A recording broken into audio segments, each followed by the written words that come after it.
Good afternoon and welcome along to Unbelievable with me, Justin Brierley. This is the show on Premier Christian Radio that gets Christians and non-Christians talking and debating. And what a show we have for you today. So pleased to say that my special guest on today's programme is Richard Dawkins, probably the world's leading atheist. And of course I'll introduce our other two studio guests as we get into the topic of today's programme. If you want to find more debates on faith between Christians and non-Christians, then do visit the show webpage premier.org.uk/unbelievable, where you can subscribe to this programme as a podcast and find many other features and resources. Well, today our topic is the Bible, especially the Old Testament. A new series on Channel 5 began last weekend, continues tonight, Saturday the 7th of December. It's the Bible TV series. And before I tell you exactly what we're discussing on today's programme, let's hear a taster of what that series is all about. He has promised descendants as numerous as the stars. Let my people go. We obey the law. Anything is possible! Though I walk in the valley of the shadow of death, I am your king. God is bringing disaster from Babylon. I will make them bow.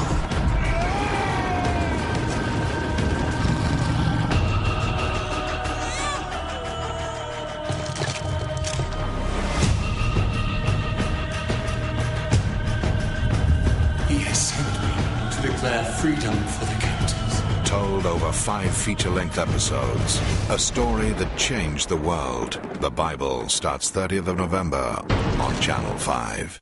So the Bible TV series continues tonight. It had great ratings when it was aired in America. It's been shown all over the world. Now has hit UK shores.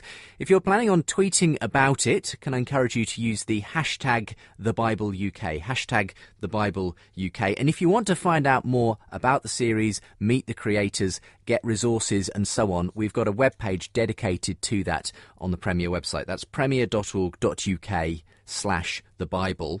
But today we're going to be debating the Old Testament. Let me introduce the topic and our guests. you're unbelievable. Well, as Channel 5 screens 10 hours of the Bible in a mini-series this December, I've 3 guests joining me to debate the rights and wrongs of the stories in the Old Testament. As we ask today, what do we do with the Old Testament? What about things like the story of the destruction of Sodom and Gomorrah? Or God asking Abraham to sacrifice his son Isaac? Can we make sense of them for today, or are they Bronze Age myths that we should be happy to consign to history, to the bin of history? Well, those 3 guests joining me today are Professor Richard Dawkins, well-known biologist and, of course, a leading voice in atheism. His best-selling book, The God Delusion, included a chapter on whether we can draw morality from the Bible, so we'll be asking him about that.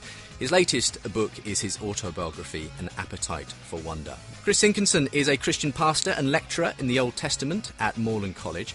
His new book, Time Travel to the Old Testament, aims to show how the books of the Old Testament are realistic and relevant for today. Rabbi Josh Levy is from the Northwestern Reformed Synagogue in London, also known as the Eilith Synagogue. He's part of Reformed Judaism as a movement and is an occasional speaker and commentator on radio and TV. And worth saying for the record, as if you're listening to this on a Saturday afternoon, we are pre-recording today's programme, and so there are no Sabbath rules being broken in order for Josh to join us on the programme today. A very warm welcome to all of you, gentlemen. Thank you for being with me today. Thank you. Thank you. Thank you. Richard, let's start with you, someone I've long wanted to have on this programme. So thank you for making the time to join us today. First of all, would you want to just give us a little bit of background? And if people want the full story, of course, they can buy your latest book. But you kind of embraced atheism really in your late teens, was it? Yes, I suppose you could say that. But that's not got a lot to do with what we're talking about, which is the Old Testament. Indeed. Which you can appreciate as a work of literature, and I do. Yes, I mean, you've been familiar in that sense with the Bible from a young age, haven't you? Yes, indeed. And what sort of an impact would you say the Bible had on you as a youngster, and how did your views develop on it over time? I learned the stories of the Old Testament. I learned the stories of Genesis about Abraham and the stories of King David and so on. As a child at school, I seem to have had a near photographic memory in those days and almost seem to know them by heart. I suppose the sort of Christian attitude in which I was brought up was that the Old Testament God wasn't as nice as the New Testament God, and so we were kind of slightly warned off the Old Testament in a way. But I love the books as literature in the King James translation. I of course can't read the Hebrew, and I have no time for modern translations, which seem to me to lose the poetry. So you can appreciate, as it were, especially in the King James translation, that there is a beauty of sorts to aspects of the Bible. There's certainly beauty in the English. I'm aware that the books that made it into the canon are pretty arbitrary collection, and not to be treated with actually much more reverence than many of the other books that didn't make it into the canon. Well, it's something we could certainly open up in the course of the discussion today. Now, I understand you haven't had a chance to watch it, but throughout December, Channel 5 is airing a mini-series, in fact 10 hours altogether, of Bible stories. What do you think about that? Do you welcome people becoming familiar again with those Old Testament stories and so on? Yes, I haven't seen the programme, as you say. I will make a point of watching it in future. I do welcome it in the sense that it's a part of our literary heritage in this country, indeed in our English language, and you can't appreciate English literature without being familiar with some of the phrases, indeed many of the phrases. I think in The God Delusion I had a couple of pages solidly packed with phrases from the Bible which are familiar, proverbial, and you can't really take your allusions without them. Many people are probably not aware of the fact that they do come from the Bible, many of them from the Old Testament. So you encourage people to be familiar with the Bible, even though you obviously don't necessarily agree with all of the contents therein? Yes, I do. I encourage people to be familiar with the Bible for literary and historic reasons. You also, of course, can't understand history unless you are familiar with the religious tradition of our country and other European countries. OK, well, thank you for joining us on the programme today, and we're going to be getting into some of the issues that you outlined, several years ago now in The God Delusion, when you spoke about some of the moral issues, especially in the Old Testament in Scripture. Two other guests joining me in studio today to discuss this whole area. Rabbi Josh Levy is from the Northwestern Reform Synagogue. Josh, thank you for joining me today. Pleasure. It's great to have you on. A little bit of background to yourself. You grew up within Judaism. Absolutely. I've grown up in progressive Judaism my whole life and have been working at Aleph, which is one of the largest synagogues in the country, for the last 5 years. And progressive Judaism is a liberal religious movement, so we are engaged with Scripture and with text very deeply, but also believe in progressive revelation. And obviously we're going to talk a little about how you reconcile those two things as we go forward. And the branch, if you like, of Judaism that you come from is as opposed to Orthodox Judaism. If you want to just briefly explain the difference. Sure. So the fundamental difference between Orthodoxy and progressive Judaism is in their understanding of the origin of Torah, the origin of the Old Testament, and particularly the 5 books of Moses. So Judaism classically has had a principle called Torah min hashamayim, that the Torah is from heaven. And that principle came to form much of what's modern-day Judaism. Clearly, with Enlightenment, we came to understand that the Torah needs to be read, the Old Testament needs to be read in a different way. And progressive Judaism has responded to those discoveries about text and has kind of begun to think differently theologically and in practice about what it is to be Jewish in the modern world. Chris Sinkinson, finally, thank you for joining us again in studio today. You're over at Moorland College down near Bournemouth. Tell us a little bit about what you do there. Well, in terms of relevance to this show, I teach Old Testament, and I encourage students to wrestle with the text, including the problem passages, and to try and preach and teach and use it in ministry. So I'm a fan of the Old Testament, and actually I found that very helpful, what Richard was sharing in terms of the value of the Old Testament as literature. I think that is a very useful kind of starting point. And clearly, as a Christian, I would add to that I come to the Old Testament through Jesus Christ, so it's my understanding of Jesus that informs how I read the text. And I appreciate what Josh said about progressive revelation, because I think that's a helpful term to use, that when we read the Old Testament, we recognise an unfolding revelation. We can't simply take something out of context as if it were a timeless moment. We have to see it as part of a progressive revelation of God's character.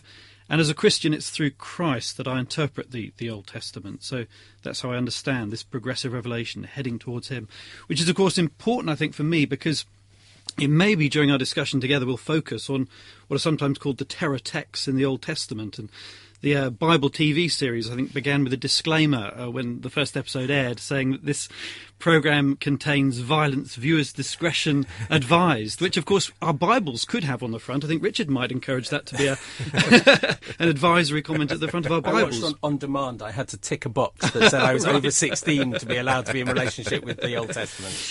So, just to say on these terror texts that... these are not my favourite passages in the Bible. These are not the immediate passages I turn to for my devotional readings. That doesn't mean to say I want to cut them out and bin them, but it does mean that I place them in a context of a progressive unfolding revelation. And the atheists are not the first people to struggle with these passages. Yeah. Christians have struggled with them down through the years too. Well, we're going to be getting into the discussion now, and if you'd like to take part, if you would like to send in your comments, and we're going to hear some of your comments to the last few weeks of programming towards the end of today's show, then do get in touch via email. That's unbelievable@premier.org.uk. You can also tweet or Facebook me at unbelievablejb on the Twitter account, facebook.com/unbelievablejb if you want to like the Facebook page of this show. And of course, all those links, plus links to my guests, the Bible TV series, and more, available from the show webpage at premier.org.uk/unbelievable. Thousands of people are subscribed to the podcast. Maybe you'd like to join them if you enjoy these kinds of debates between Christians and non-Christians. If you're tweeting, by the way, to do with the show, or indeed the Bible TV series, which continues tonight on Channel 5, why not use #TheBibleUK? And if you want more resources specifically around the series, meeting the creators and that kind of thing, then do go to our webpage, premier.org.uk/thebible.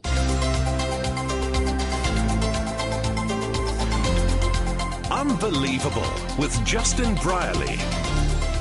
And we're asking today, what do we do with the Old Testament? Is it historical? What do we do with the morality of some of those Old Testament stories? Professor Richard Dawkins, my special guest on the line today, a well-known biologist and leading atheist. Chris Sinkinson is a Christian pastor and lecturer in the Old Testament. And Rabbi Josh Levy is a Reform rabbi from the Northwestern Reformed Synagogue known as Alith. Coming back to you then, Richard, how do you take the Old Testament? Do you believe that it is essentially mainly fictional sort of literature? I'd be surprised if very much of it was factual. The early parts of it, the Pentateuch, is clearly the Jewish foundational myth. It includes the creation myths and the sort of myths of the origin of the Jewish people. I understand from archaeological friends there's almost no factual content in it. There certainly isn't any factual content in the scientific parts, in the bits about creation of the world and the universe and so on. And I suspect there's rather little factual content in the stories of Abraham, of the exile in Egypt, of the escape from Egypt, the Egyptian plagues and so on. So it is a collection of myths. They happen to be Jewish myths. Some of them are inherited from earlier peoples like the Sumerians. As myths, they are fascinating. I mean, myths all around the world are fascinating. All three of us happen to have been born into cultures which were immersed in this particular Jewish myth, as opposed to the myths of the North American Indians, or of the Chinese, or of the Indians, or South Sea Islanders, or any of the other myths, or Africans, any of the other myths that we could have been brought up in. So there is really no reason at all to be talking about the Jewish myths any more than any of the other myths around the world. All of them are anthropologically interesting, but that's it. You're looking a bit pensive there, Josh, in response. Well, I mean, I can understand why Richard would say that. As a Jew, obviously, I come to those texts in a very particularistic way, which is they're my foundational myths. That is, I am necessarily in relationship with them if I am going to live as part of a Jewish religious and cultural life. So they are the foundational texts of my people. They're the formative stuff of the religious and cultural life that I lead. I mean, as it turns out, I doubt that Richard and I will disagree very much on issues of historicity. What we're going to differ on, I think, is probably whether or not that text continues to enrich people's lives. And as a Jew, it clearly continues to enrich my life. It is the foundational myth of the people of which I'm part. Would it be it's fair? the formative stuff that I do. It's my poetry, my story, the source of the legal code which then came to shape my religious and cultural practice. So as a Jew, I have a very particularistic relationship with it. Go ahead, Richard. Well, presumably you would agree that if you happen to have been born in China or India or Fiji or somewhere, you would say, well, the Fijian myths are the myths of my people, the Indian myths are the Hindu myths are the myths of my people. I mean, you recognize the arbitrary accident of the fact that you happen to have been born into a Jewish household, and that's why these are the myths of your people. Right. I mean, I think our own personal religious and cultural identities are, inevitably arbitrary to some extent, but it is mine, and that's for me to live as a Jewish life engaged with my cultural traditions involves being in relationship with that text. I'd be interested, Chris, but a couple of things that Richard pointed out as he started there. He doesn't believe there's any historical basis really to most of the Old Testament. Is that something you disagree with yourself? I would disagree with that. I think, though, just to clarify, there's a couple of words that we've been using so far that I do think need some unpacking. One is the word literal, and what do we mean by literal interpretation? And the other is the word myth, which is very easy to use, but I think there's a much more complicated debate around what we mean by myth.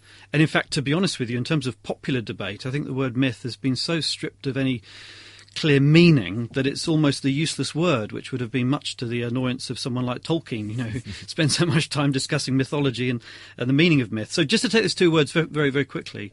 First of all, if I could go with the word literal first, then what do we mean by interpreting the book literally? Literal does not mean simply interpreting something for its face value meaning. The sun rises and the sun sets. This is language we clearly know. It's a conventional way of speaking about the relationship of the sun to the earth as we view it from our viewing platform. Likewise, with the Old Testament, we could talk about how there is a perspective on history and the world, and that's reflected in the way the stories are told. So to interpret the Old Testament literally doesn't mean always taking it at its face value. It means taking it seriously for the kind of literature it is.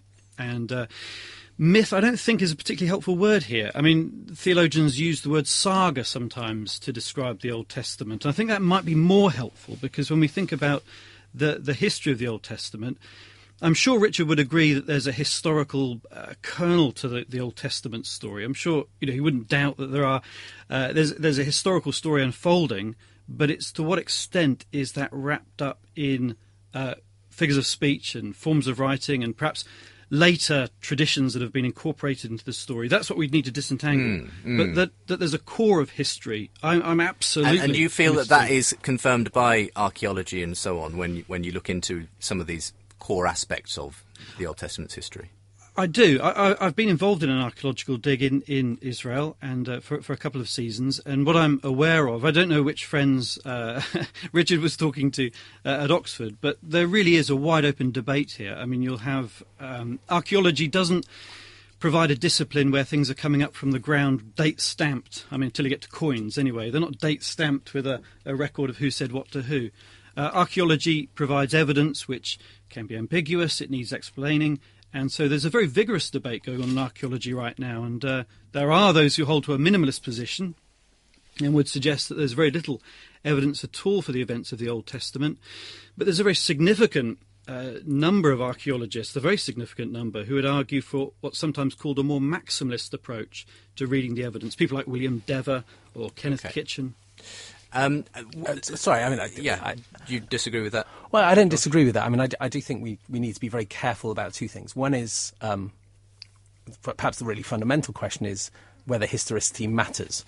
Whether actually, this is not a history book. That's not its function. It's not a science book.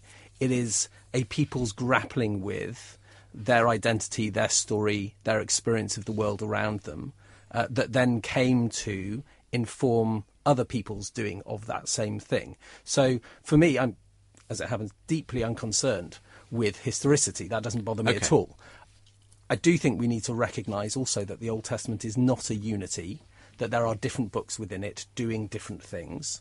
Clearly, there are points in the sort of pseudo-historical books at which the Old Testament is describing events that we know took place, because we have evidence, we have quite a lot of it in the British Museum, which describes the event taking place.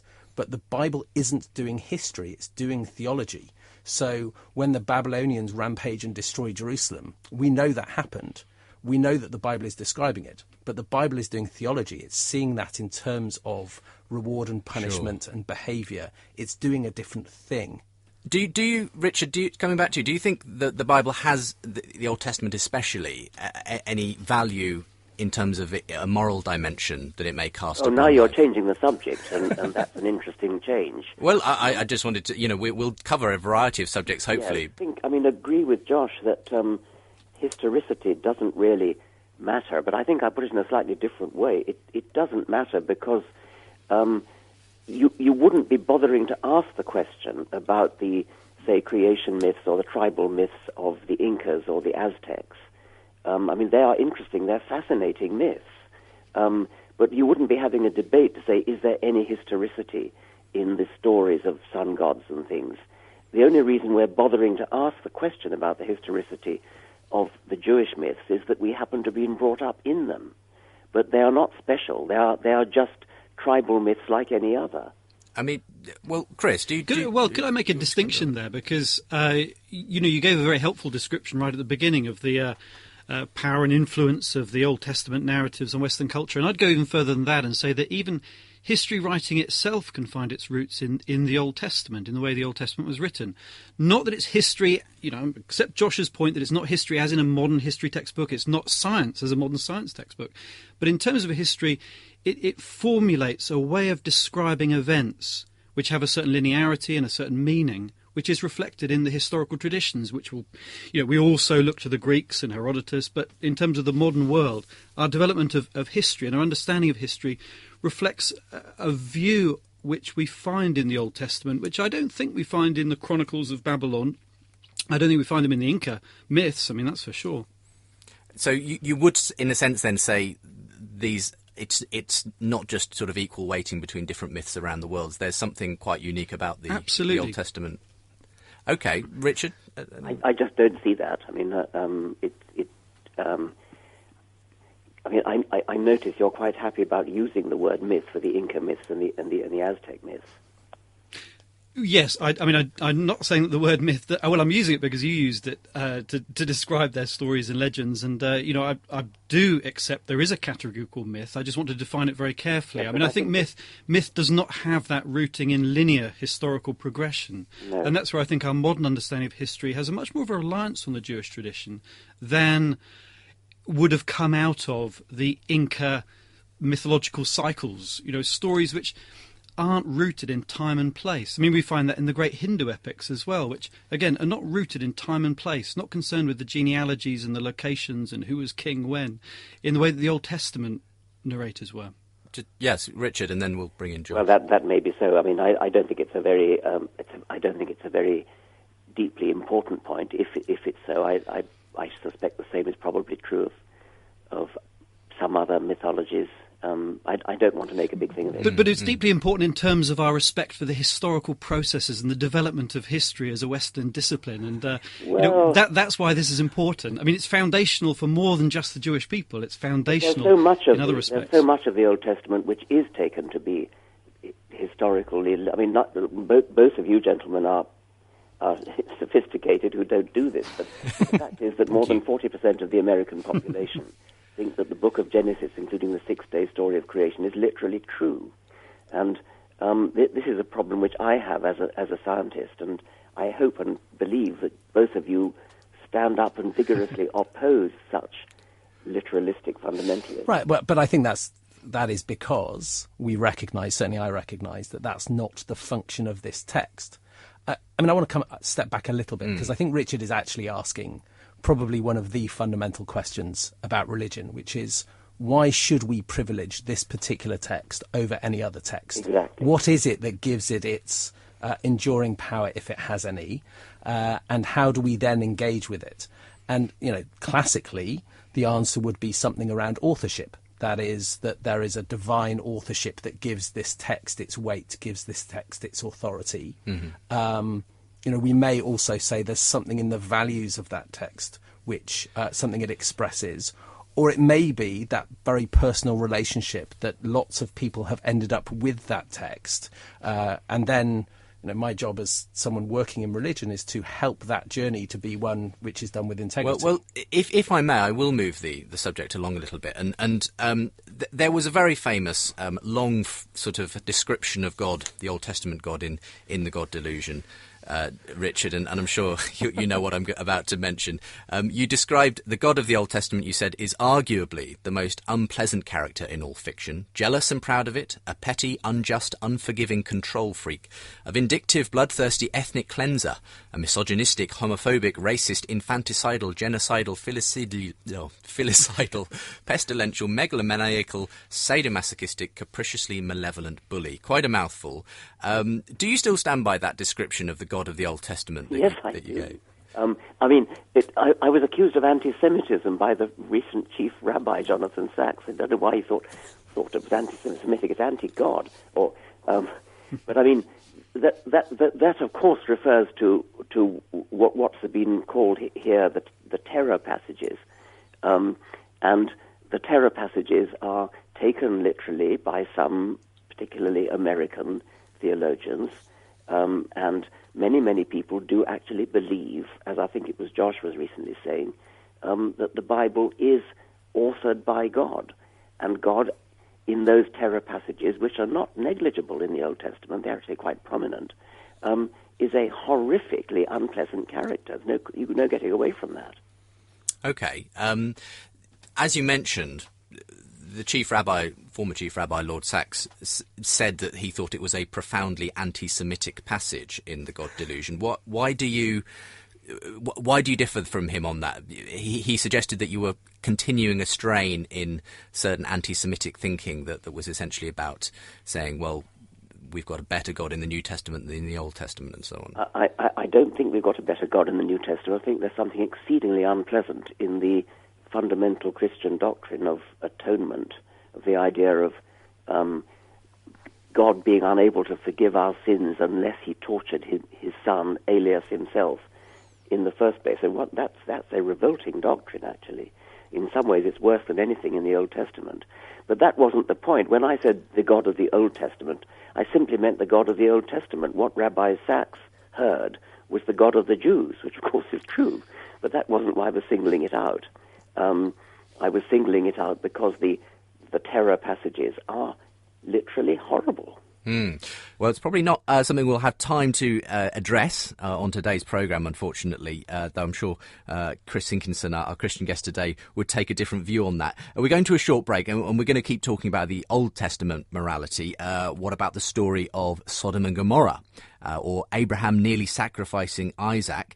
Don't forget, you can also get in touch. We're going to give out the ways to get in touch again at the end of the next section. My guests today are Richard Dawkins, Chris Hinkinson and Rabbi Josh Levy. We're talking about the Bible TV series. You can find out more about it and resources at premier.org.uk/the Bible. And you can find this programme and links to my guests at premier.org.uk/unbelievable. We'll be back in a moment's time. Are we the products of chance or intention? Does the cosmos leave space for God? Does Darwin dispense with God? Does the human mind reflect a mind behind the universe? Exploring the God Question is a new 6-part DVD study series investigating a major talking point of our time, science and God. Some of the world's best scientists and philosophers arguing from both sides of the debate with open, frank and rigorous discussion and fascinating results. Exploring the God Question is designed for individual or small group study as well as for schools and public presentation. To order and find out more, visit thegodquestion.tv/explore. Explore the search for truth.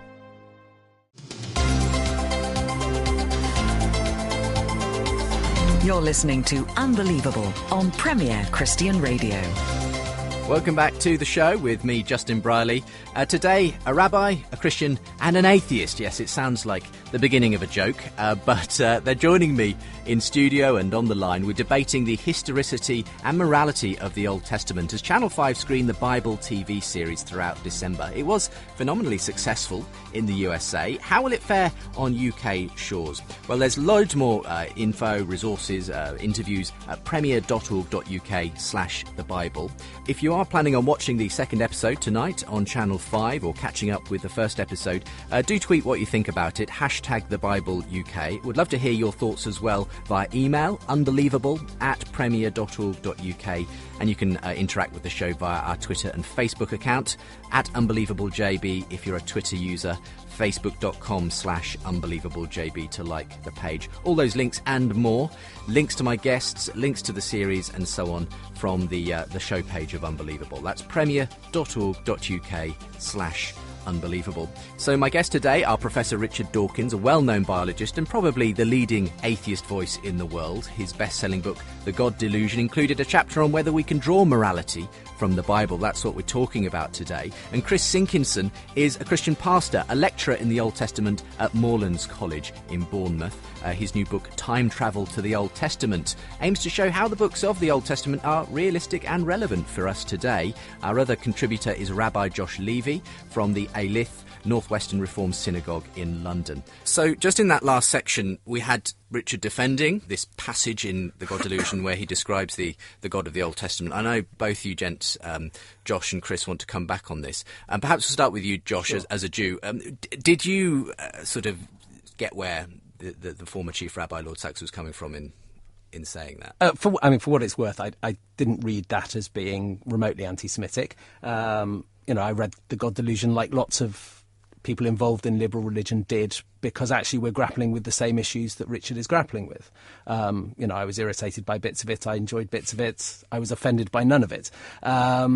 What I was concerned about was how simplistic that line is, because what it fails to recognise is that the Bible, and particularly the Old Testament, is not univocal. It has a number of different texts within it, and it has a number of different versions of how we can understand God within it, inevitably because it's a product of different people and different times grappling with those very issues. So the vindictive God whom Richard describes is one version. I think we maybe want to argue about the use of the word vindictive. But, there is also a deeply, deeply ethical God who 3,000 years ago is saying to the Israelites, you have to care about the vulnerable in your society, you have to do your business honestly, you have to look after your workers, you have to care about the immigrant who comes into your society. So to only describe the God of the Old Testament in that way, I think is actually just simplistic and doesn't help us to really engage with the Old Testament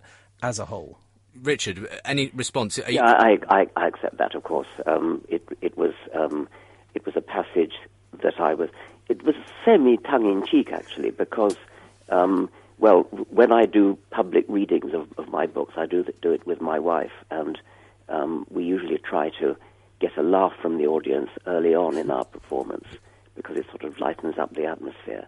And that passage we always used when doing the God Delusion readings, right at the beginning, because it does get the audience roaring with laughter, and it sort of puts the audience in a friendly mood simply because they laugh.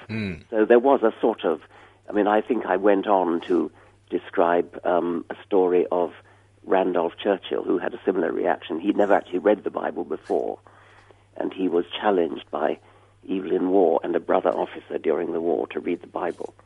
And he kept on exclaiming how horrified he was by God. And so it was a sort of humorous passage. And I do accept that if you look through either the Old Testament or the New Testament, you can certainly find passages of wisdom, passages that one would ethically approve of, tucked in amongst the others that one wouldn't ethically approve of. I suppose I spend a lot of time in America, and I'm very conscious that the bulk of my audience, the audience, not the bulk of them, but the audience that I'm really trying to reach, is largely an American audience. And I presume that both Chris and Josh know how many people in America actually do take the Bible literally. And you have to read the God delusion through that filter, that I'm actually aiming it, at least partly, at those people in America who are my enemies as a scientist, who are actually subverting scientific education in a very serious way. So in a sense, I wasn't trying to irritate nice, decent liberal theologians like Chris and John. Well, I mean, can I come in on this one, Richard? I would say straight away that I'm not offended at all. And it's certainly with my friends, with other Christians, I would want to defend to the hill your right to crack jokes. And, I'm not one for blasphemy myself, but I certainly think that we need to have the tolerance and freedom in society to allow this kind of sometimes knockabout stuff. I think that is perfectly legitimate. And so I think to start being offended by it, I think there's a kind of political correctness in our society that's very dangerous, actually, because it can prevent us from having frank and open discussion. The problem, though, I think, and Josh touched on it by talking about the simplification that's going on here, is that, Richard, you are very good with rhetoric. You have a very powerful mastery of the English language. And that rhetoric can be very bullying sometimes. And I think the way in which that passage is put, again, I'm not, don't worry, I'm not saying that I'm offended or you should take the passage out. I'm not suggesting that. But in terms of the passage, it's clearly a very slanted view of how to read the text of the Old Testament. I mean, most of us would take the clearer passages to interpret the harder passages. We would be talking about Leviticus 19, love your neighbour as yourself, before we're looking at the destruction of Sodom and Gomorrah. So, we would have an approach to Scripture that would weight things in such a way that description of God just does not sound like the God who I believe in or the God who I worship. So the rhetoric, I think, can generate a lot more heat than it does light. That's probably fair, yes. Okay. It's being terribly reasonable. We are. It's a very reasonable discussion. Yes, I need more fireworks, everyone, if you don't mind. Let's talk about some of these so-called terror passages, though. And they were right there on our screens on Saturday night on the first episode of the Bible. And I think we often forget the fact that there are some pretty interesting episodes. Now, you certainly bring up a couple of these in The God Delusion, Richard. Let's talk about Sodom and Gomorrah, for instance. Now, that is the story in Genesis, I think it's chapter 19, in which Lot has angelic visitors and the townspeople come and they demand that they essentially rape these visitors that he has with them. And he tells them not to do that. He essentially offers his daughters instead. But then there is sort of an intervention by God, and Lot and so on escape. Fire and brimstone rain down on Sodom and Gomorrah.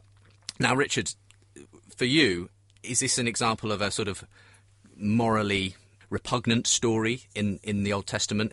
I would only want to say something like that if there were anybody who took their morals from the Old Testament. And if you take your morals from the Old Testament, then that is a repugnant story, as are some of the other ones.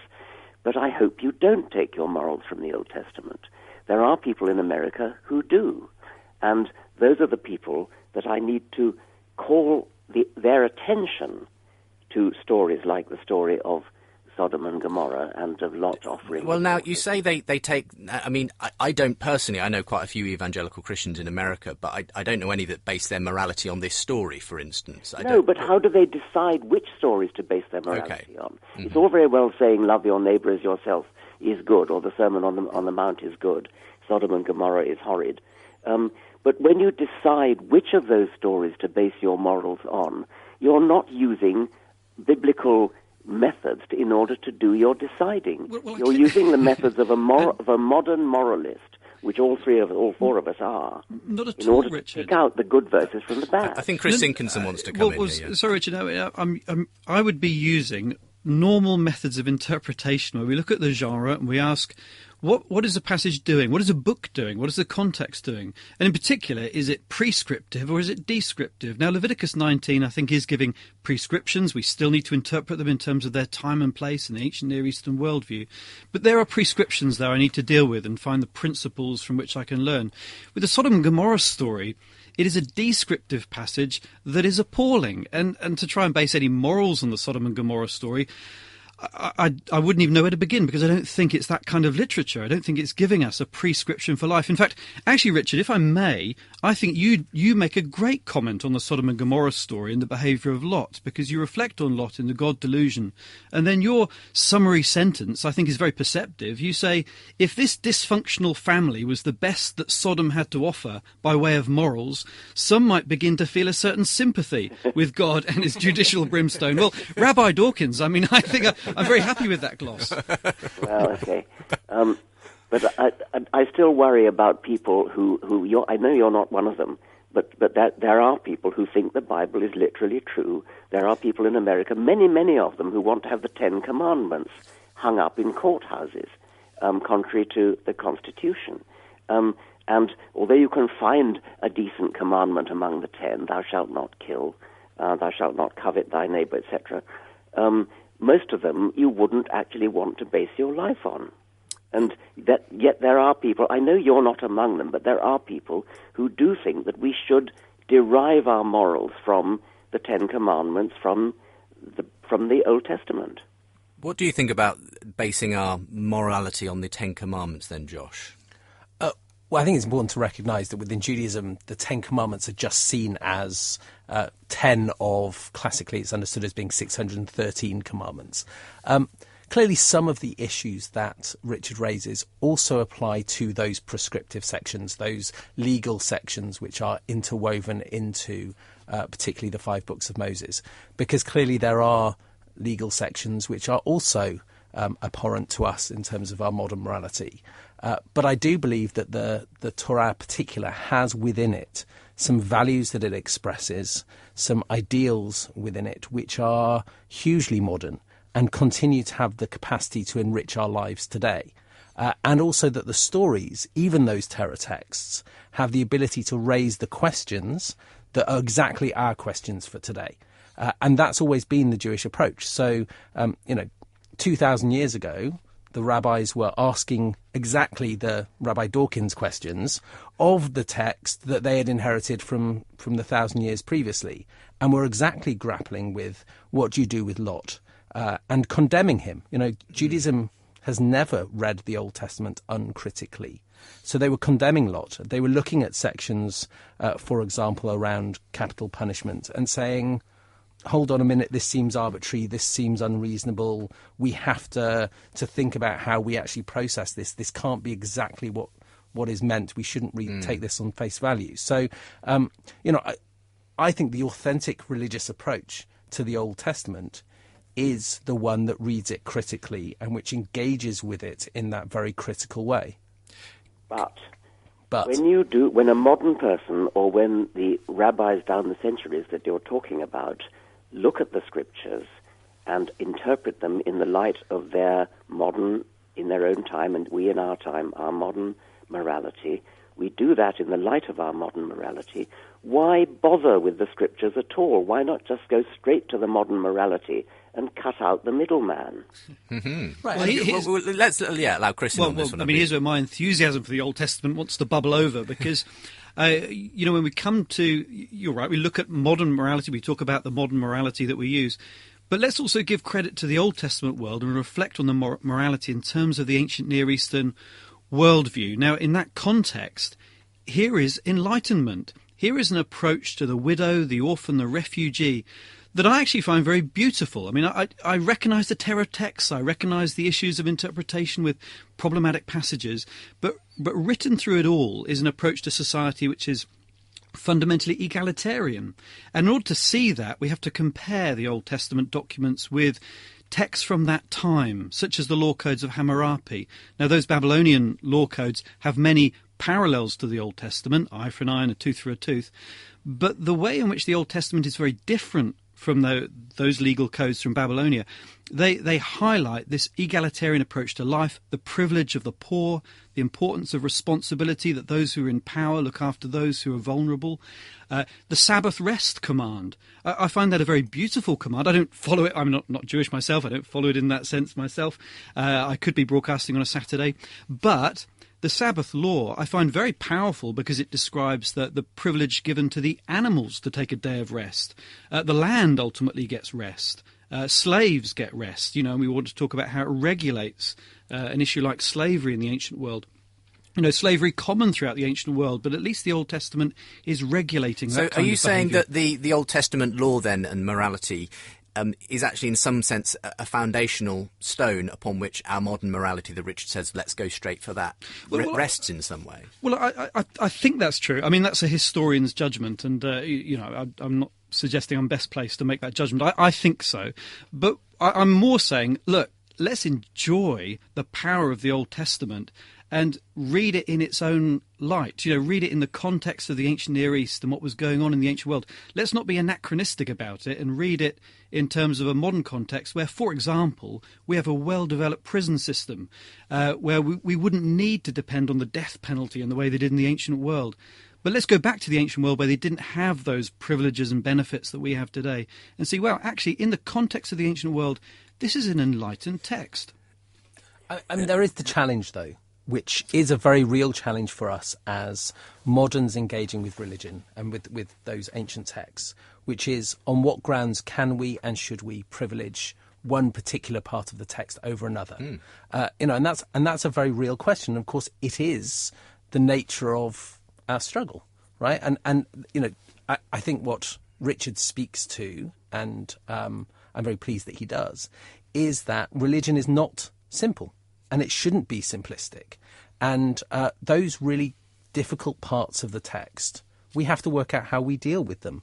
And it is it's very easy to say, there are bits of the text which are progressive for their time, and they were incredibly.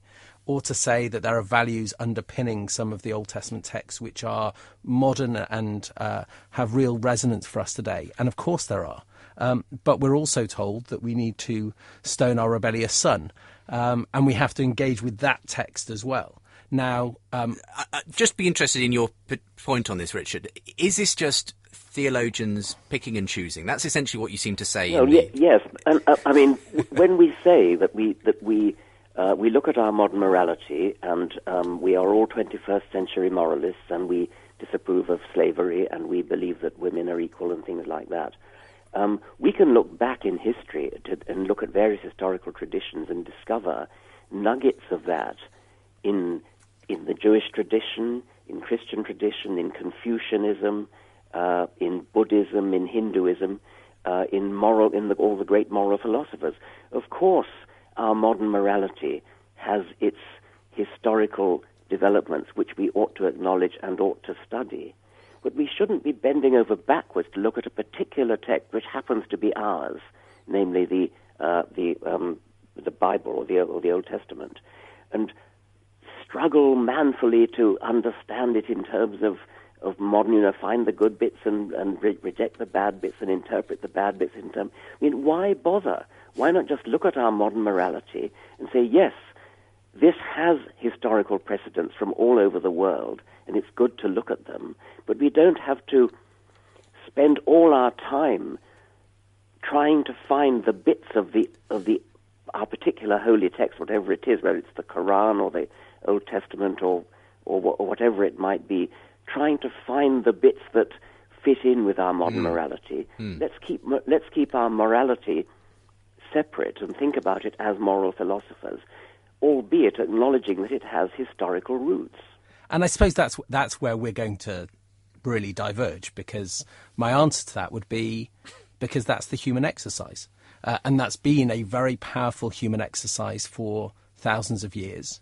And that particular text, because of the stuff that's within it, which is horrible, as well as the stuff that's within it, which is so precious, is a mechanism for us to ask those really deep questions. That's really what's crucial for me, is that this is a text which enriches our lives. Now, as a Jew, I'm necessarily almost in relationship with that text. But, I believe it also has the power to enrich the lives of other people because of that breadth. And because of our ability to struggle with it. Just be interested, Richard, to get your views. And again, this is an example you bring up in The God Delusion, and it was, again, part of the first episode of the Bible TV series. Very dramatic scene where Abraham takes his son Isaac up, having been commanded by God to sacrifice him. This is, of course, found in Genesis chapter 22, the story of Abraham almost sacrificing Isaac, but God provides a ram caught in the thicket at the last moment. Now, you described it this way in The God Delusion. By the standards of modern morality, this disgraceful story is an example simultaneously of child abuse, bullying in two asymmetrical power relationships, and the first recorded use of the Nuremberg defence. I was only obeying orders. Yet the story is one of the greatest foundational myths of all three monotheistic religions. So you really object to this story in terms of its moral viewpoint? Well, I trust that nobody thinks it's a morally good story. I mean, it's sometimes interpreted as being God's way of telling Abraham that you don't sacrifice humans anymore, you sacrifice a sheep instead. My feeling there, since God was, according to the story, able to talk to Abraham, why didn't he just tell him, rather than put Isaac through this horrific ordeal? Clearly it isn't true. Nobody seriously thinks it's true, except at least 40% of the American population who think that everything in the Bible is literally true, and almost all of the Islamic world who think that the parallel story of Abraham nearly sacrificing Ishmael is literally true. But nobody in this studio thinks that this is literally Well, let's find out from Chris Sinkins, because I'm guessing you're not as liberal as Richard is assuming you are, perhaps. No, I'm not wanting to agree with Richard on this. Not at all. Obviously, I'm going to also have to comment again on this word literal. I mean, I believe this is a historical event. In terms of what we mean by literature, though, this is very important, because I've been helped very much actually by the Jewish theologian Robert Alter, who has described the art of biblical narrative, that, of course, these historical events have been presented to us in terms of Hebrew narrative, following certain conventions. And actually, at that point, when we read the story, we discover what a beautifully crafted story it is, the way it builds up tension, the way in which there's not really a narrator's voice telling you what to do with it. There's a real sense in which it provokes a lot of questions rather than necessarily answering them easily. But that it's a historical event behind it, I'm not quite sure why you would want to dismiss that. I mean, obviously, if we didn't have the book of Genesis, we're not going to have an archaeological dig that will discover the remains of the altar. I mean, it's quite fair that there's no way of confirming this from outside of the text of Genesis. But I don't see any reason to dispute its historical reality. I don't know why it would be included if it weren't. But really, that's neither here nor there. In terms of the story itself, this is a story which I think is taken as the end of child sacrifice for the Israelite people. And yet that's surprising, because in the ancient Near East, child sacrifice, human sacrifice was common. It was practiced in among the surrounding peoples. And of course, Abraham had to learn, who is this God he was following? What kind of God? Is it another God that wants the sacrifice of children? You say God may have just told him that, but I don't think life is as simple as that. Sometimes we need to learn lessons, and of course we can't simply lift that story out of a context that at least claims to be nearly 4,000 years ago and suggest it could happen today. Not for one moment would I want to condone anybody who suggests that God would tell them to do an evil, wicked thing today. But in its context, when these things were not known, God was progressively revealing his character. And this next stage in the Genesis account is to understand that this God that Abraham worshipped is not the kind of God who would request or require the sacrifice of a child. Be interested in your response to that, Richard. Obviously, Chris painting that this is actually, rather than being a horrific story, rather a good picture of the words God. Fail me. I mean, there you have the theological mind in all its glory. Well, thank you. I take it that's not a compliment on your part, Richard. It's not a compliment. I'm actually rather shocked that you even consider the possibility that it happened.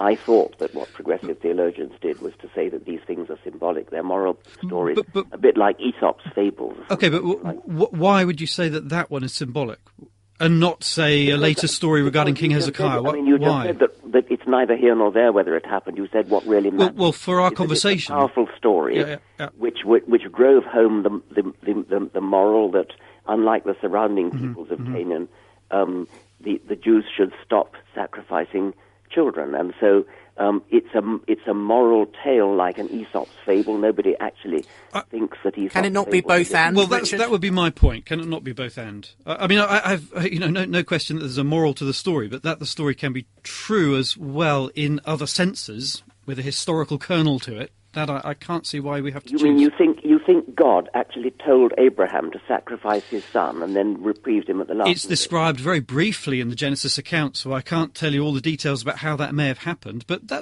it's based on a historical event. I mean, can't you agree that there's no reason why it couldn't be based on a historical event? Of course, if you don't believe in God, you're not going to believe that God spoke to Abraham. It may be based on a historical event, in which case it's shocking.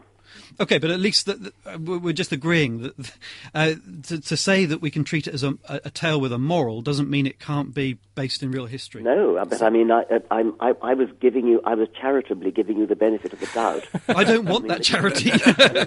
Once again, I think we're sort of being driven off the really important question here. So, as I say, I'm largely indifferent to questions of historicity. What we do have here is a narrative which is incredibly rich. So Chris has referred to the literary nature of the work, and we know that many of the biblical narratives are extraordinarily crafted narratives, using wordplay and playing with time and leaving questions open. And this is a really fabulous piece of literature, particularly in the original. But it's also rich morally as well. So I think, where I would disagree with either of you is to say there is a moral to this story. There are multiple morals to this story. The Old Testament, certainly the Torah, is not there to tell us what we're supposed to think in these sorts of places. It's there to raise a whole bunch of questions for us that we then have to grapple with if we're going to live well in the world. Now, there are other ways of asking those questions, but the Old Testament's a really good one. Well, we're going to have to go to a quick break. We'll get final thoughts from our guests, Richard Dawkins, Rabbi Josh Levy and Chris Sinkinson, as we conclude today's programme. If you want to get in touch yourself, if you want to subscribe to the podcast of Unbelievable, where we have a weekly debate between Christians and non-Christians, sometimes between Christians of different views, then premier.org.uk/unbelievable is the place to go. And if you want to find out more about the Bible TV series, go to our resource page on that, premier.org.uk/the Bible. So I'll be back in a moment, continuing to tell you what else is coming up on today's show, as well as wrapping up this conversation with my guests on the historicity and morality of the Old Testament. The church is facing a crisis of confidence. Should Christians still believe in the Bible? Can we have confidence in God? And does he have confidence in us? At Spring Harvest next Easter, discover why you can answer these questions yes, yes, and yes. Spring Harvest will challenge your thinking. It'll feed your mind and your spirit. Top Bible scholars will give substance to your confidence in God and his Word. Find out more about Spring Harvest online. Sponsors of the Bible series on Channel 5. Good afternoon. Welcome back to the third and final part of Unbelievable with me, Justin Briley, the place where Christians and non-Christians get together to talk every week here on Premier Christian Radio. It's part of a wider range of programming every Saturday afternoon called Faith Explored. And later on today, between 4 and 5, I'm going to be chatting to Roma Downey, the actress who is one half of the husband and wife team behind the Bible TV series. So that's worth hanging on for in the profile interview between 4 and 5 this afternoon, straight after this programme. Next week here on Unbelievable, we're also continuing the biblical theme, shifting to the New Testament. We've got a debate where Reza Aslan, author of Zealot, a best-selling book claiming that Jesus was in fact a political agitator, not the peace-loving Messiah of the Gospels. Well, he's joining me, and he's going to be in debate with New Testament scholar Anthony Ledon, who believes Aslan has really gone off-piste as far as he's concerned concerning the historical Jesus. That's going to be a really feisty debate next week. Come back for that. Same time, same place here on Premier Christian Radio, or indeed online at premier.org.uk/unbelievable. And of course, we're going to be hearing some of your responses a little later on in today's programme to last week's show. Fabulous intelligent design debate between the leading intelligent design proponent in the world, Stephen Meyer, about his new book, Darwin's Doubt. And that was with evolutionary biologist Charles Marshall of the University of California in Berkeley. So we'll hear some of your feedback to that. Later on as well, going to be telling you how you can get a hand on one of these copies of Chris Sinkinson's book, Time Travel to the Old Testament. Got 5 copies to give away. So listen out for the question a little later on. Plus, we've already talked about the issue of Abraham and Isaac. Why would God ask Abraham to sacrifice his only son, Isaac? Well, I asked the same question to New Testament historian N.T. Wright, and we'll hear how he responds to that question a little bit later on in today's show, as well as your responses after I asked you about it on Twitter this last week. That's all to come here on the programme. Time now, though, to conclude our discussion on the Old Testament. If you want more info and resources all about it, go to premier.org.uk/the-Bible. You're listening to Unbelievable on Premier Christian Radio. Well, just as we wrap up today's conversation, thanks again to Professor Richard Dawkins, Chris Sinkinson and Rabbi Josh Levy, who have been with me on the programme today. Richard, the Old Testament then, you can recognise obviously that there is some value to some of the, the language and the storytelling, in particular as you've appreciated it in the King James Version. But as far as it applying to today, do you believe that there is simply a disconnect? We need to leave this behind. Why can't we just be moral without reference to these ancient stories? Yes, I certainly think that. I agree with my colleagues that it's very rich. It's fable, it's myth. It shares that with the Greek myths, with myths from all over the world. Many of them do have moral meaning for the cultures in which they grew up. I repeat the point that it's entirely arbitrary that we happen to be talking about the Hebrew myth because that's what all four of us are brought up in. We could do exactly the same thing with the Greek myths, with the Indian myths, and you would not wish to live your life according to the behavior of Zeus and Apollo or the Norse gods or anything like that. These are all powerful, rich stories, and we can take them in all sorts of different ways. There is nothing special about the Bible just because we happen to have been brought up in its tradition. Josh, as we start to conclude today's programme, how would you apply the Old Testament for today? Well, I think the question Richard asks, which is why should we privilege this text, I would want to say there are things about it which are exceptional. I think it is exceptionally rich. And there is something exceptional about the fact that it has continued to have resonance and be a way for people to think about the world for thousands of years. You know, we're talking about a text which is in places 3,000 years old, which continues to have us arguing about it for an hour on the radio. And, tenacity in and of itself is not an argument for keeping something, but it suggests there is something exceptional about the text. But what's important for me is that Judaism has never read that text uncritically. Whatever its perspective on authorship and origin, that has never stopped Jews from looking at the text and saying, oh gosh, that looks a bit weird, or I really have to think about how to deal with that, or, is that character behaving morally or not? Or in the places which are legal texts, how do I want to apply that because there's something that feels strange, difficult there, or something which feels wonderful and fabulous and enriching there. So this is a text which has the ability to enrich our lives, but only if we don't approach it simplistically, either to simplistically reject it or to read it simplistically and take it simplistically in the way that I know that Richard particularly objects to. Chris, finally. I think I've got to be honest and say there are two types of answer I'd want to give. One type, obviously, from my faith perspective, I believe in Jesus Christ, and therefore through him I have a particular faith response to the Old Testament as the Word of God. And that is my understanding of the Old Testament and why I have a personal vested interest in it. But that's separate, I think, from a more general cultural issue here, which is that I think in an age of growing illiteracy and a sense of not being conscious of our history and our culture and our background, I think it's imperative that we can encourage people to read the Old Testament, to understand these foundation documents. If the Inca myths and legends, if we're going to use those words so lightly, if the Inca myths and legends were the foundation documents for our society, we would be living in a very different society today.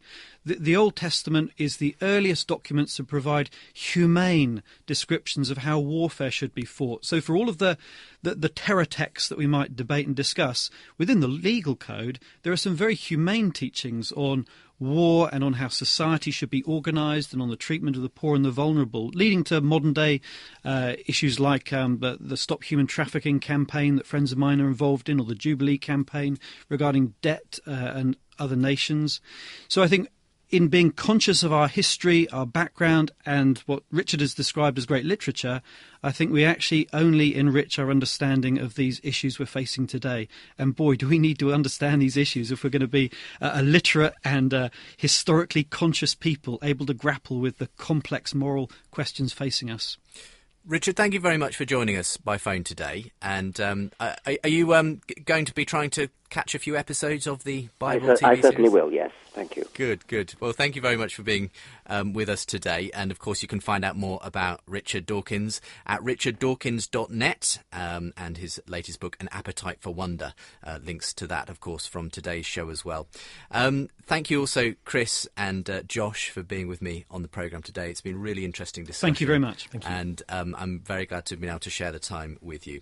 Well, I wonder what you thought about today's show. I'm sure you'll want to get in touch as well. Why not do that by emailing me, unbelievable@premier.org.uk. And, of course, I'm going to be giving out the other ways to get in touch with the show via Facebook and Twitter in just a moment's time.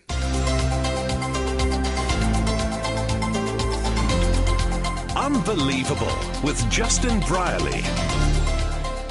So I would be interested to hear your responses, as I say, via Twitter and Facebook as well, at UnbelievableJB if you want to follow me on Twitter, facebook.com/UnbelievableJB to like the Facebook page, get updates on the programme and what's going on behind the scenes. And we're going to hear some of your responses via Twitter, specifically, to this whole question of the near sacrifice of Isaac by Abraham. I asked you about that this last week on Twitter. Get some of your responses to that in a moment's time. Don't forget all those links, as I mentioned, to my guests, to this programme, to the vast archive of past programmes you can find on the podcast and so on, are all available from the show webpage, premier.org.uk/unbelievable. And if specifically you want resources to do with the Bible TV series currently airing on Channel 5, what better place to go than premier.org.uk/the Bible. And as I said earlier, if you're tweeting about it tonight, why not use the hashtag TheBibleUK? That's the way you can sort of check what everyone's saying about it as it airs. Second episode tonight on Channel 5, 9 p.m. Wanted to mention that we're giving away 5 copies of Time Travel to the Old Testament by Chris Sinkinson, published by IVP. Simple question. All you have to do is email me. Name the husband and wife team behind the Bible TV series. Okay? Name the husband and wife team behind the Bible TV series. I've already mentioned who the wife side of the team is. Can you add the husband's name? Here's a hint. Go to that resource page I just mentioned at premier.org.uk/the Bible, and it's not hard to find out. But if you can tell me that via email, I will happily send you a copy of the book if you're one of the 5 that I pick out of a hat after we've had entries in next week. Unbelievable@premier.org.uk if you want to send me in your answers to that question. And I will accept answers from abroad, not just in the UK. Lots of listeners in the States, I know, to Unbelievable via the podcast. Hope you don't feel too aggrieved at Richard's various statements about Americans during today's programme. You might want to email in about that, as well as some of the other issues that came up in the programme today. Just a couple of quick things to mention. I'm very pleased to announce that I'm going to be involved with Spring Harvest in 2014. Spring Harvest is a major Bible conference that happens every sort of spring, obviously, around the Easter break. And it's been going for, 25, 30 years now. Well, this year it's called Unbelievable, funnily enough, and there is something of an apologetic theme about having confidence in our faith. And so I'm going to be actually leading some of these seminars, at least at the Minehead site, over the 3 weeks in April that it takes place. So if you're able to come along this year, I do particularly encourage it. It's really for anyone who wants to think through the big questions about their faith. So think about coming along to Spring Harvest 2014, and I'd be delighted to see you there if you're a show listener at either Minehead 1, 2 or 3 through April, from the 5th to the 18th of April.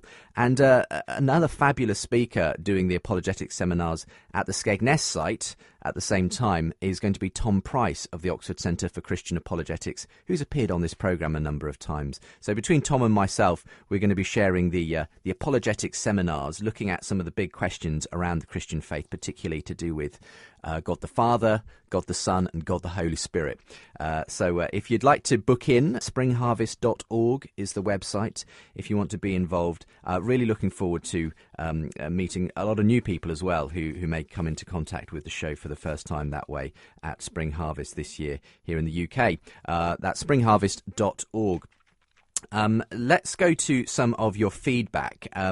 As I mentioned, I wanted to ask you what you thought of the Abraham and Isaac story that we were discussing here on the show today. I tweeted out earlier this week a still from the Bible TV footage of Abraham about to sacrifice Isaac before the intervention of God and the angel to provide a lamb. Well, this was what Anthony had to say when I asked, what do you think?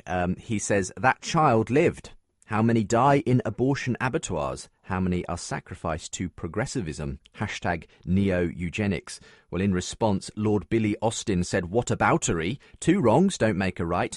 Abraham and Isaac is a bad advert for blind faith. To which Anthony came back to say, but it wasn't blind. Genesis 22 verse 5 says, I and the boy will go over there and worship and come again to you.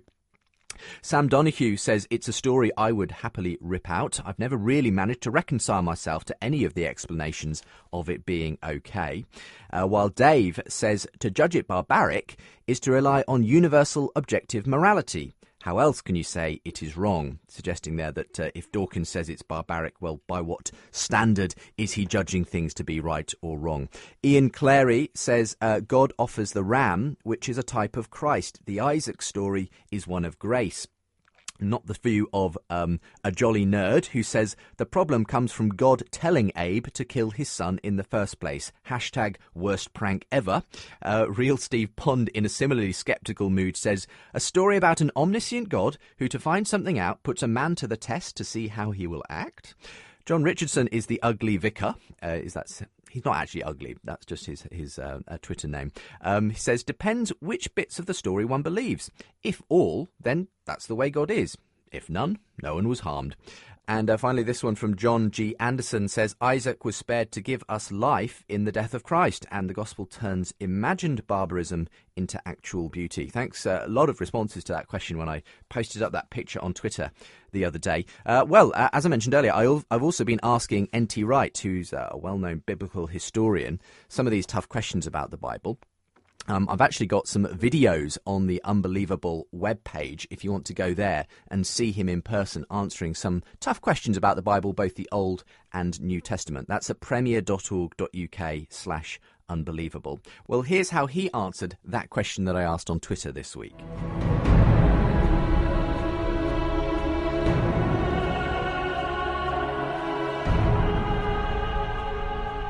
Tom, wasn't it barbaric for God to ask Abraham to kill his son? Genesis 22 is one of those extraordinary, powerful and difficult chapters that whoever put the book of Genesis together knew it was powerful and difficult already. And I think there's a sense in which that sort of story is not something that we are supposed to pick up and run through a moral filter to say, do we approve of this or not? But we're just supposed to stand in awe and in horror, as it were, at it. Genesis 22 doesn't stand alone. It comes after the story where Abraham has actually taken Sarah's maid Hagar, and through her he has had a first son, Ishmael. This was not clearly what God wanted him to do, and yet then how is Abraham now going to behave in relation to Hagar and Ishmael? And there seems to be almost a brutality about the way he sends them away. And yet it's clear that Isaac is the one who is to be the bearer of the promise. And so I think the Isaac story about Abraham being commanded to sacrifice Isaac is a way of getting Abraham back on track after that very sordid episode. Okay, Abraham, you've done that, but now actually this is the sort of thing you've precipitated. Are you prepared now to give up this one? And so it's a kind of a moral challenge arising out of the very murky moral situation that Abraham is in. Our difficulty again and again with the Bible is that we assume that each incident comes in a clean little box and we hold it up and say, should God have done this or shouldn't he? And the answer is no. Take the whole narrative, and there's something much deeper and more complicated going on, at the end of which, scary though it is, there is a sense of Abraham as the obedient one and of Isaac in Jewish tradition as the willing one, which is just as scary as the Abraham bit. And then, of course, we have to say as Christians that forms part of the backdrop for when we see in Romans 8 God who did not spare his own son but gave him up for us all. So we need to see the story in a much larger context.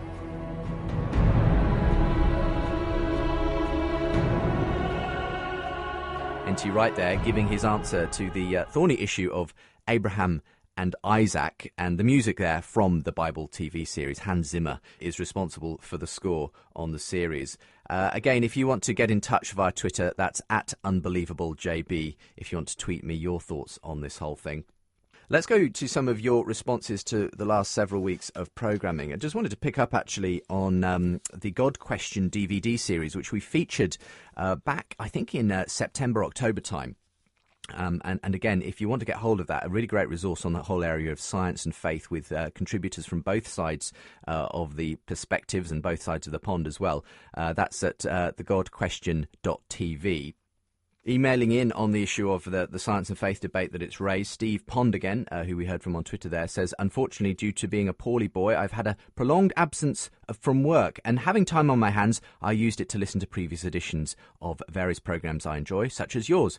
Being of a scientific bent, those are the shows I homed in on, and I've enjoyed the various topics discussed. Really enjoyed particularly the Keith Ward-Michael Roos debate, which was one of the ones that was looking at this question of consciousness in the God Question DVD series.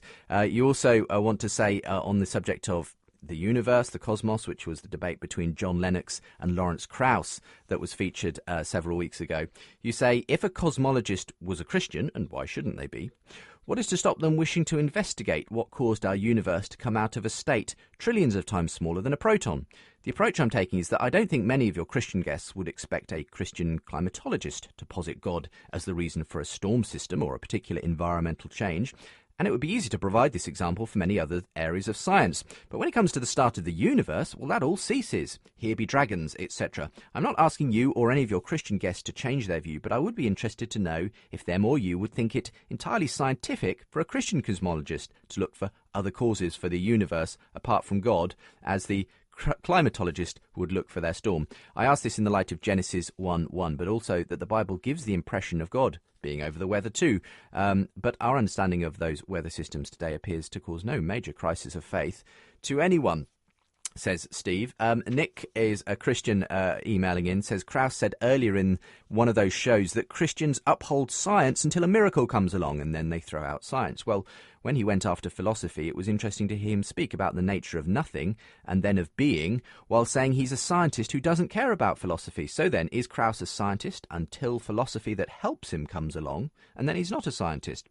You also wanted to make the point that his statement that there are no authorities in science is nonsense. If that's the case, then first off, thank you for saying I shouldn't buy your book, since I wouldn't want to take the opinion of someone who's not an authority. But even worse, since I'm a New Testament historian, does that mean there are no authorities in science, that my opinion of science is just as valid as his is? Okay, so still responses coming in to those very popular programmes on the God Question DVD. Last week was the debate between Stephen Meyer, intelligent design theorist, and Charles Marshall, an evolutionary biologist, on the book by Meyer, Darwin's Doubt. Simon in Merseyside says, particularly interesting episode about intelligent design, polite and informative. As an academic with a computer science background, ID advocates often make assertions about information that I would query. But let me focus on one particularly entertaining example from Stephen Meyer. Caveat, I have yet to read his new book. Stephen offered a safe-cracking analogy at the start of the episode. He posited a safe featuring 10 dials with 10 digits each, giving headline odds of 1 in 10 billion, calculated by multiplying the digits on each dial together. Well, this seems improbably large, but is this headline figure a true representation of how hard it is to crack a safe? We've all seen how it's done in old gangster films. The thief puts a stethoscope to the door and the first dial is turned until a click is heard. Again for the second dial, then the third, fourth, and so on. Instead of one giant leap, the safe cracking becomes a series of smaller steps, 10 problems each, with 1 in 10 odds.